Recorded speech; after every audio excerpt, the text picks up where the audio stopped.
you have an art style? You say you don't. Think again. Your style is part of everything that you make. It's you on paper, your personality, your point of view, your taste, just like your handwriting or the way that you dress. It's in every line that you make. You can't help it. Your style is as innate as the various quirks that you're born with. But you've got to bring it out. You've got to sharpen it. You've got to focus it by using it over and over. Each brush stroke and every sketch that you make, it just brings it all into clearer focus so you know what it is. You don't wait to find your style before you start creating.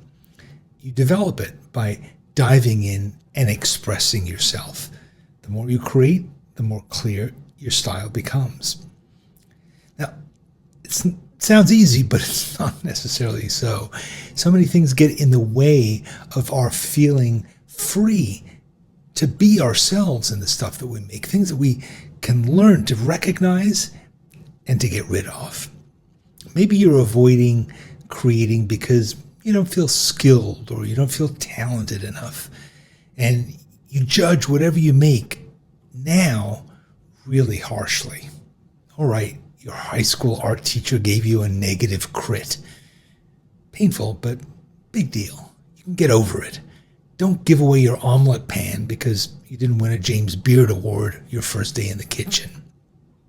Or perhaps you're thinking, I went to the Whitney Biennial and everything that's interesting has already been made. Hogwash. I see you cultivate a style in your daily life. Your green hair or weird glasses or ankle tattoos. But you just clam up when it comes to your art. You're afraid of revealing yourself as not being original enough or cool enough or artistic enough. Instead, you just end up stifling your creativity by trying too hard to fit in. Here's the secret. Your style emerges when you stop worrying about what others are doing and you tune in to your inner muse. It already knows where you want to go if you allow yourself. Ironically, it's the quirky, unusual stuff that's actually the most genuine. That's how we really are, what we really care about. If you think about it, the weird part isn't our authentic selves. It's the mask that we put on to fit in and cover up who we actually are. Everyone is wonderfully wacky in some way. Some people flaunt their weirdness and other people bury it. The ones who embrace their uniqueness end up with the most distinct styles. When you decide to be more you and less like everyone else, you're doing it right. Now, what do other people say about your work? What do they comment on? Those are the things that are uniquely you and that make your style special. Lean into them. And remember, keep flavoring your style with a rich soup of diverse experiences and influences. Cool books, favorite movies, particular art supplies, choice Instagram accounts. I collect all kinds of things like that. In fact, I share them in my studio notebook, which is my weekly newsletter. And if you want to get my recommendations, you can just click in the corner or you can get a link in the description below.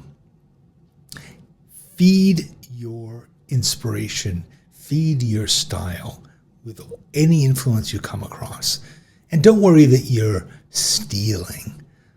All of those things that you gravitate towards are just there to help you to clarify the specifics of your personal style.